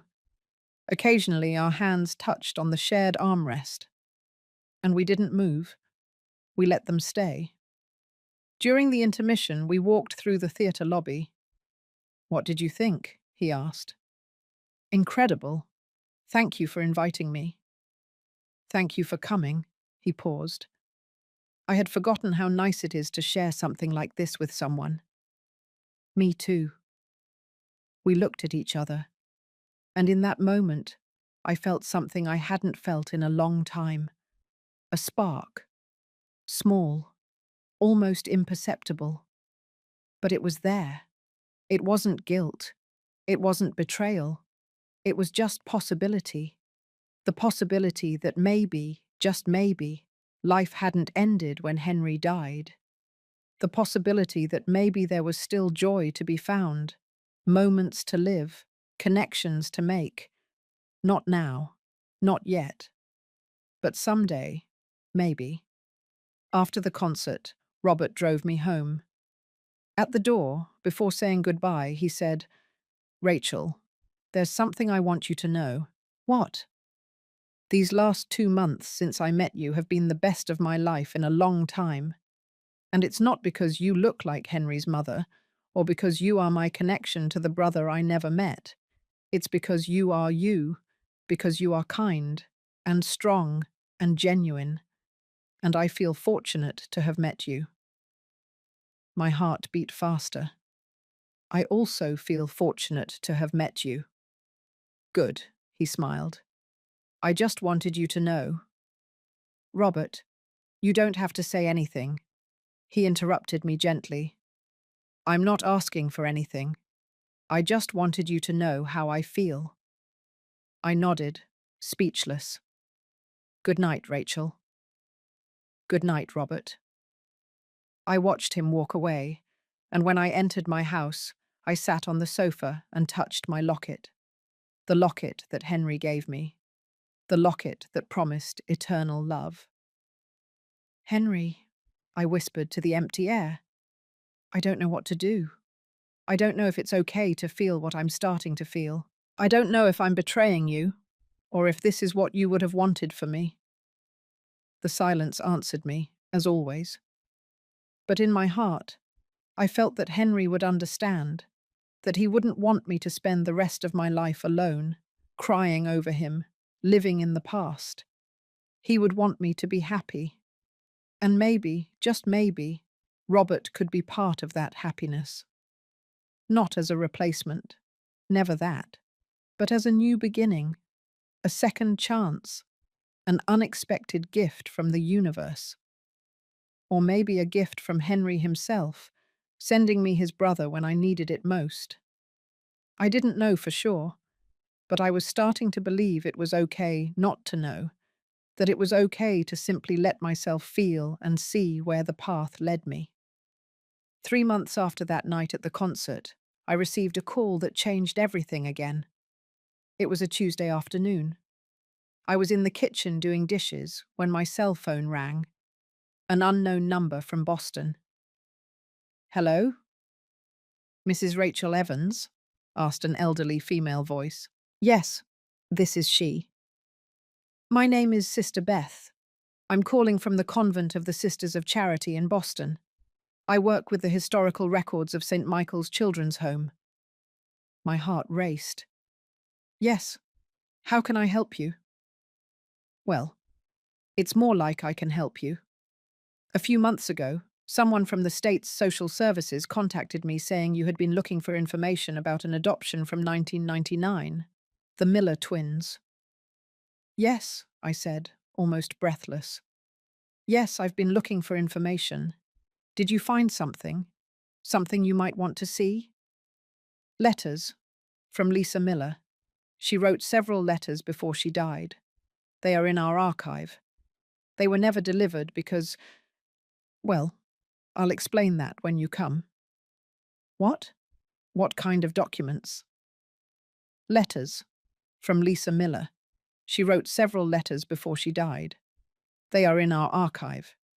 They were never delivered because, well, I'll explain that when you come. I'll be there, I said without thinking. When can I go? Whenever you like. I am here every day. I will go this weekend. Perfect. I will wait for you here, Mrs. Evans. I hung up with trembling hands. Letters. Lisa had written letters. I immediately called Robert. Did they find something? I said as soon as he answered. A nun in Boston. She says she has letters from Lisa. What? When? I have to go this weekend. Do you want to come with me? There was a pause. Are you sure? He asked.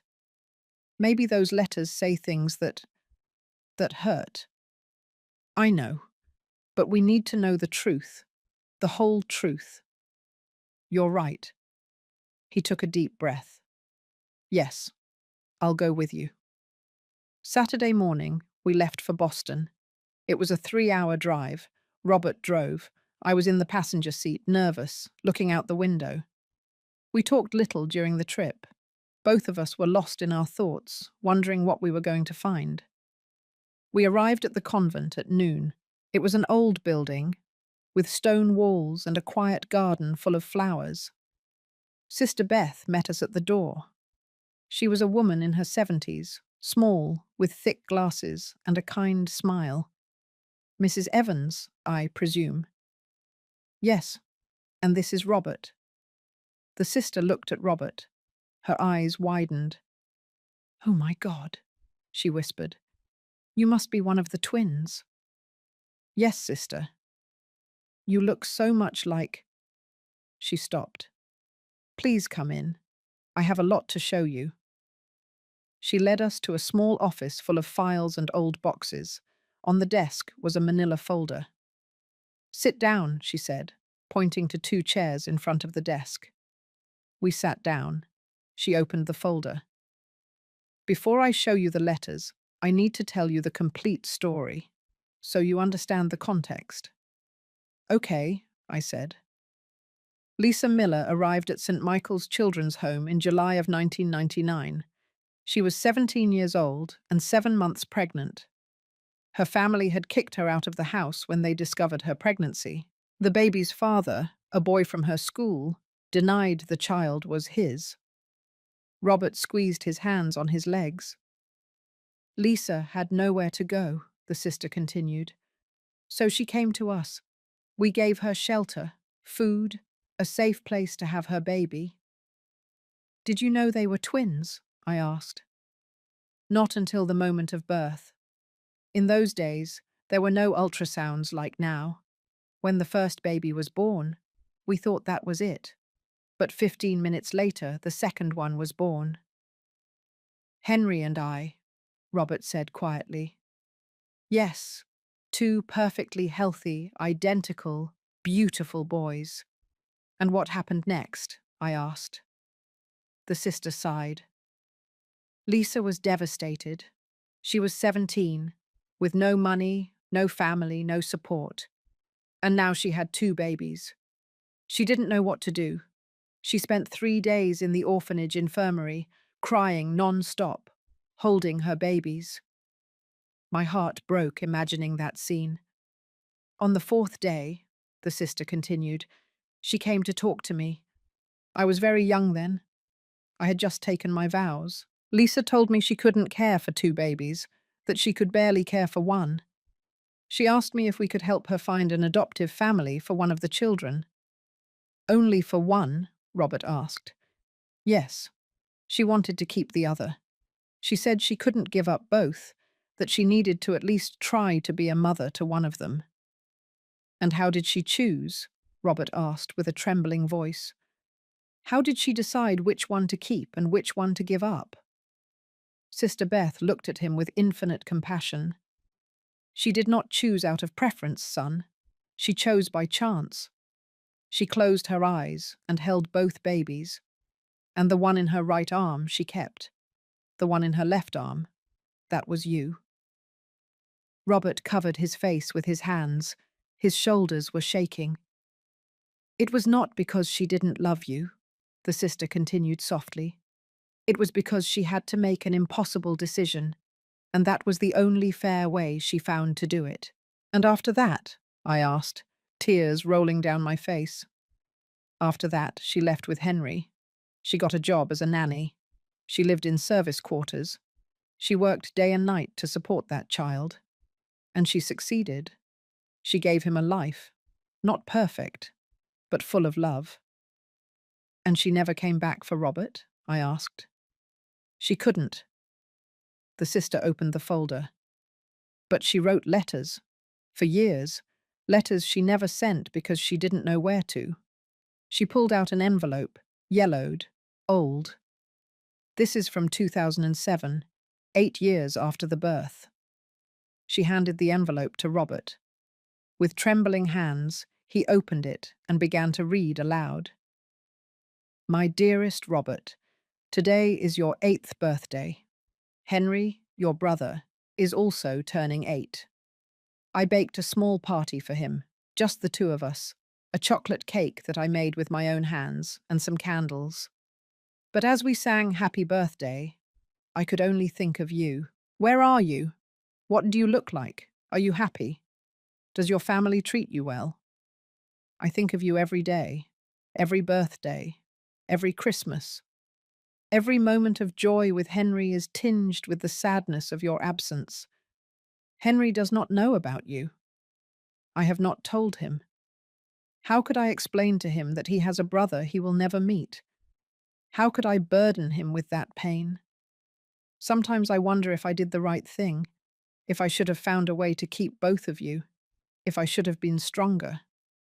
But then I look at Henry, healthy and happy, and I tell myself that at least I saved one, that at least one of my children is okay. I pray every night that you are also okay, that you found a family that loves you as I could not love you, that you are happy. I love you, my son. Even if you are not with me, even if I never see you again, I will always love you. Your mother, Lisa. Robert couldn't keep reading. He was sobbing openly now. I got up and hugged him. We were both crying. Sister Beth waited patiently, tears in her own eyes. There are more, she said softly when Robert could breathe again. She wrote one every year until 2017, 18 letters in total. Why did she never send them? I asked. Because the adoption records were private. She didn't know who had adopted Robert. She didn't know his last name. She didn't know where he lived.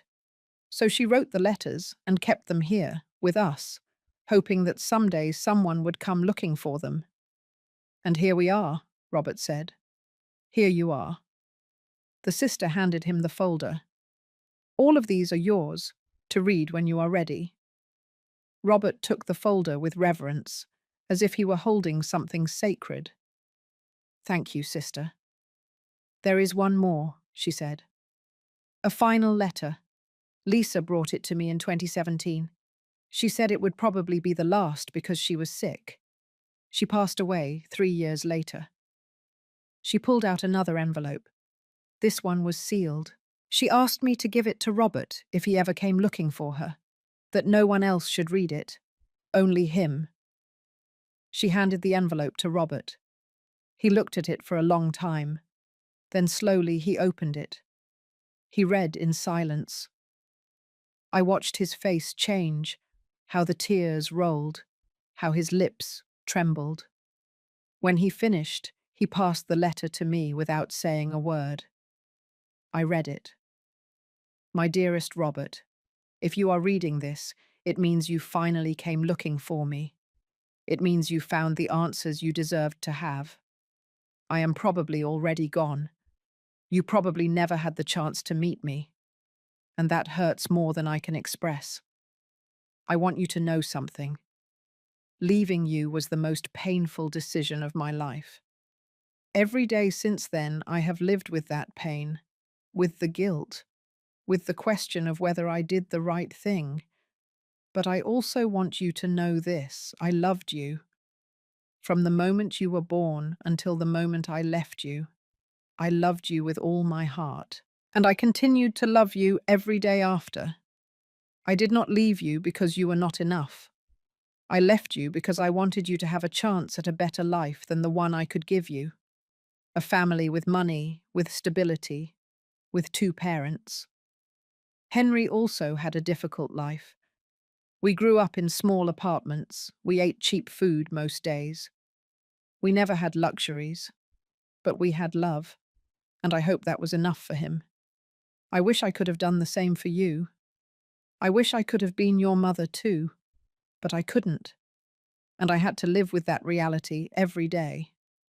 If you ever wondered why I abandoned you, the answer is I didn't abandon you. I set you free. I gave you the opportunity I couldn't give you, and I hope, with all my heart, that you had a happy life, that you were loved, that you fulfilled your dreams, because that was my dream for you. I love you, my son. I have always loved you. I will always love you. Your mother, who never stopped thinking about you, Lisa Miller. I folded the letter carefully and handed it back to Robert. We sat in that small office for a long time, in silence, processing, crying, healing. Finally, Robert spoke. Thank you, sister, for keeping these letters, for waiting all these years. It was the least I could do, Sister Beth said. Lisa was a brave woman. She did what she had to do to survive, and to give both of you a life. She deserves to be remembered with honor. She will be, I promised. I promise. We left the convent with the folder of letters. Robert held it against his chest as if it were a treasure, because it was. It was proof that he had been loved, that he hadn't been abandoned, that his mother had chosen him in the only way she could. With pain, but with love. In the car, heading back home, Robert finally spoke. My whole life I thought I wasn't wanted, he said. That I wasn't enough. And it turns out I was loved all along, just in a way I never knew. You were very loved, I said, taking his hand. By Lisa, by your adoptive parents, and now, by Sarah, Lisa, and me. He squeezed my hand. You know what the craziest thing about all this is? What? That if Lisa hadn't made that impossible decision, I never would have met my adoptive parents, I never would have had the life I had, and I never would have met you. He was right. All the pain, all the suffering, all the impossible decisions had led to this moment, to us together, finding peace in the midst of the sorrow. I think, I said softly, that everything happens for a reason. We don't always understand why, but in the end, the pieces fit together in ways we never expect. Do you think Henry knew? Robert asked. Do you think somehow he knew I existed? I don't know, but I like to think so. That on some deep level, he knew something was missing, and that now, from wherever he is, he's happy that we finally found each other. Robert smiled, the first genuine smile since we entered that convent. I like to think that too. We drove in silence the rest of the way, but it was a comfortable, peaceful silence. When we arrived at my house, it was already night. Do you want to come in? I asked. No, thank you. I need to be alone for a while, to process all this, to read the other letters. I understand. Before leaving, he hugged me, a long, strong hug, full of gratitude. "Thank you, Rachel," he whispered, "for everything, for finding me, for helping me discover the truth, for giving me a family. You don't have to thank me. We are family, and family takes care of each other." "Family?" he repeated with a small smile. "Is that what we are?" There was something in the way he asked it, something in his eyes. "Yes," I said, although my heart was beating faster. Family. For now, that was true. But we both knew it was starting to be something more, something neither of us was ready to name yet. But it was there, growing, waiting, like a seed planted in fertile ground, waiting for the right moment to bloom. 6 months after that visit to Boston, life had changed in ways I never imagined. Robert had become a constant part of my life. He no longer only came on Sundays, he came on Wednesdays too, to help me with the yard work, and on Fridays, to cook together, and sometimes during the week, just because. My daughters adored him. Lisa had invited him to be the baby's godfather when she was born, a beautiful girl named Ellie, in honor of his adoptive grandmother. When Lisa announced the name in the hospital, Robert cried, tears of joy and healing, of a circle finally closing. Sarah had also grown very close to him. She called him to ask for advice on her school cases. He, with his engineer's mind, could see patterns and numbers in ways she found helpful. And I had started to feel things that scared me, not because they were bad, but because they meant I was letting go of something I thought I would never let go of. My grief for Henry. It wasn't that I had stopped loving him. I would never stop loving him. He would always be my first love, my son, the man with whom I built a life. But little by little, I had begun to accept that my life with Henry had ended, and that it was okay to start something new. One Saturday morning, Robert arrived earlier than usual. I was still in my pajamas, drinking coffee in the kitchen, when he knocked on the door. "Robert," I said, surprised when I opened it. "I wasn't expecting you until 10. "I know. Sorry, but I couldn't wait." He looked nervous. He was carrying something in his hands. A small box. "Can I come in?" "Sure, come in. Do you want coffee?" "No, thank you. I need to... I need to tell you something." My heart began to beat faster. We sat in the living room. He put the box on the coffee table, but didn't open it yet. "What's wrong?" I asked. "You're scaring me." "I don't want to scare you. I want to..." He took a deep breath. "Rachel, these last few months have been the happiest of my life, and I know it's probably too soon. I know maybe I'll never measure up to Henry, but I need to tell you this. Rachel, I'm in love with you," he said all at once. "I don't know when exactly it happened. Maybe it was at that concert, or maybe it was when you invited me to meet your daughters, or maybe it was the day you took me to my mother's grave and held my hand while I cried. I don't know, but it happened, and I can't pretend we're just friends anymore." Tears filled my eyes. "I'm also in love with you," I whispered, "and I felt so guilty about it." "Why?" "Because it feels like betraying Henry, like replacing him." Robert took my hands. "You're not replacing him. I am not Henry. I never will be. And I don't want to be. I want to be Robert, the man who loves you for who you are." "Not because you are his mother, but because you are smart and strong and beautiful and kind." "I don't know if I'm ready," I admitted, "for this, for loving someone again." "You don't need to be ready today, or tomorrow, or next month. I just need you to know how I feel, and that when you are ready, if you ever are, I'll be here waiting." I looked at this man in front of me, this man who had entered my life in the most impossible way, who shared my son's face but had his own heart, his own soul. And I realized something. I didn't have to choose between Henry and Robert. I could love both, in different ways, at different times. But both were valid. Both were real. "There's something I need to do first," I said. I stood up. I went to my bedroom. I opened the drawer of my dresser, and I took out the locket. I had worn it for 3 years. I never thought I would take it off. But now, looking at it, I knew it was time. Not because Henry didn't matter, but because I had learned that loving someone new didn't mean stopping loving the one you lost. It simply meant that your heart had found more space.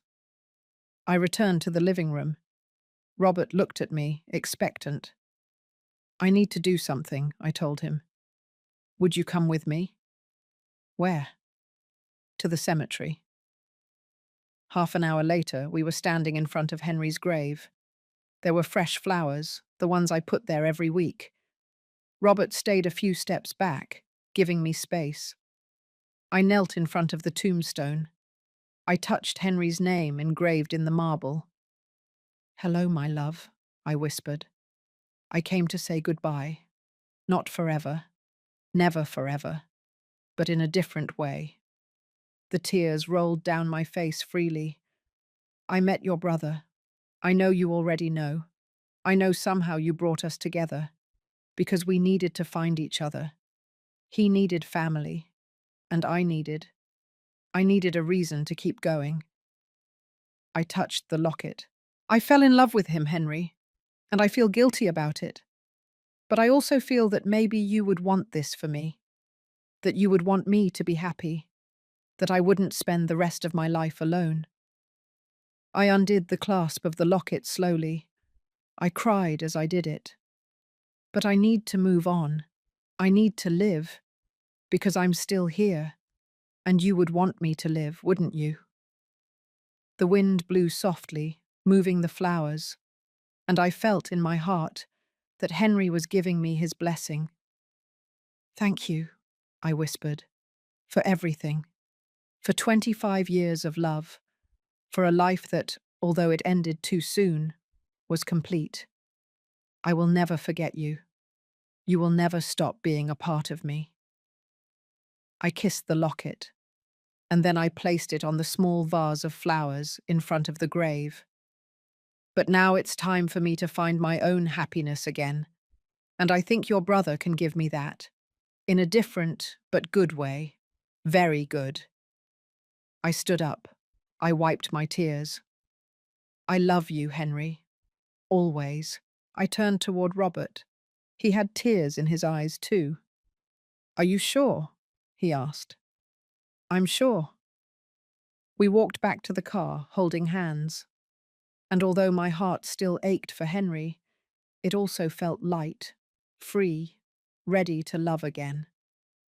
3 months later, Robert and I were in the yard of my house.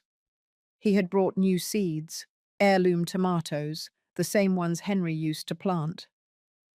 "Are you sure you want to plant them?" he asked. "I know this was Henry's garden." "It was Henry's garden," I said. "But now it can be our garden. We don't have to erase his memory to create our own history." Robert smiled. That smile that no longer reminded me so much of Henry, but that had begun to be uniquely Robert's. We planted together. We dug the soil. We put in the seeds. We watered them. And as we worked, we talked about our plans. Robert had decided to sell his house. It was too big for one person, and it was too far away. "Have you thought about where you would move?" I asked, although I had an idea. "Well," he said carefully, "I had thought, maybe, if it's not too soon." "Yes," I said before he could finish. "Yes?" "Yes, you can move here, if that's what you wanted to ask." His face lit up. "Are you sure? I don't want to pressure you." "I'm sure. This house is too big for me alone, and you spend most of your time here anyway. It makes sense." And your daughters, what are they going to think? I already asked them. They think it's fine. In fact, Sarah said it was about time we stopped pretending we were just friends. Robert laughed. He pulled me toward him, and he kissed me. It wasn't our first kiss. We had had our first kiss a month ago, one night after dinner, when the conversation stopped and we simply looked at each other and knew it was time. But every kiss still felt special. It still gave me butterflies in my stomach. I love you, Rachel, he said against my lips. I love you too, Robert. And I meant it. Not in the same way I loved Henry. It was different, but it was no less real. It was no less deep. It was simply new. A second chance at happiness. A gift that the universe, or God, or Henry himself had given me when I needed it most. That night we had dinner with the whole family. Sarah, Lisa, her husband Mark, the little Ellie, Robert, and me. All around the table that used to belong only to Henry and me, but that was now ours. Lisa raised her glass. A toast, she said, to Uncle Robert, to Mom and to Henry, who somehow brought us all together. To Henry, everyone repeated. And to second chances, I added. To the love we lost and the love we found. To second chances, everyone said. We toasted, we drank, we laughed. And in that moment, surrounded by my family, with Robert's hand in mine, I felt completely at peace. It had been a year since that afternoon at the train station when I saw a ghost. A year since my life changed forever. And it had been the most difficult year of my life, but also the most transformative. I had lost my son, but I had found his brother. I had cried more than I thought was possible, but I had also loved again. I had discovered painful secrets, but I had also found healing truths, and I had learned something important, that life doesn't end with loss, it just changes. That love is not finite, it can grow, it can expand, it can find new ways of existing, and that sometimes the most painful endings lead to the most beautiful beginnings. I got up from the table for a moment. I went to the living room where we had family photos on the wall. There was Henry, at his graduation, with his sisters, in his favorite camping spot. And now, next to those photos, there were new ones. Robert, with Sarah and Lisa. Robert holding little Ellie. Robert and me in the garden. I hadn't erased the past. I had simply added to the future. And that was fine. More than fine. It was perfect. Robert came and stood next to me. What are you thinking about? He asked. About how strange life is, I said. About how the most impossible things sometimes turn out to be exactly what we needed. Like finding you in that train station. Like thinking I had seen a ghost when I had actually found the future. He hugged me from behind, resting his chin on my head. Thank you for not running away, he said. When you saw me that day, when you could have thought you were crazy and let it go. Thank you for chasing the truth. Thank you for not calling the police, I joked, when a crazy woman chased you through a train station yelling a dead man's name. We both laughed, and in that laughter there was healing, there was joy, there was hope. The things I thought I would never feel again after Henry died. But here they were. Because life, I discovered, always finds a way. Love always finds a way. And broken families always find a way to unite again, even if it's in the most unexpected way. Even if it takes a ghost in a train station for it to happen. This is the takeaway lesson I want you to carry with you from my impossible journey. When profound loss strikes, we often build walls of grief around ourselves, convinced that the greatest love we experienced is also the last. I learned that true love doesn't demand exclusivity from your future. It encourages your continuance. The strength it takes to embrace a second chance, whether it's a new purpose, a new path, or even a new person, is not an act of erasing the past, but an act of honoring the beautiful life that came before. Do not let the memory of a finished chapter prevent you from writing a magnificent new one. Grief teaches you profound humility and resilience, allowing you to recognize and appreciate unexpected blessings. Sometimes the universe sends you not a replacement, but a continuation, a new form of connection that helps you heal not just your heart, but also the unresolved pain of the one you lost. Open your heart to the possibility that life's most shocking twists are simply the mechanism for a profound and necessary renewal. If my story helps one single person to open their eyes, to believe that they can love again after loss, to understand that endings can also be beginnings, it will have been worth it. Because that's what I learned in this impossible year, that death is not the end of love, that secrets always find the light, that families are stronger than we believe, and that sometimes the greatest gift we can receive is a second chance, not to replace what we lost, but to honor it by building something new, something beautiful, something none of us expected, but that we all deserved. Thank you for listening to the end. If this story touched your heart, subscribe and turn on notifications to hear more stories of women who transformed their pain into wisdom. Every day, a woman, a life lesson. Share this story with someone you love. Sometimes a story like this can change an entire day. God bless you, and until next time.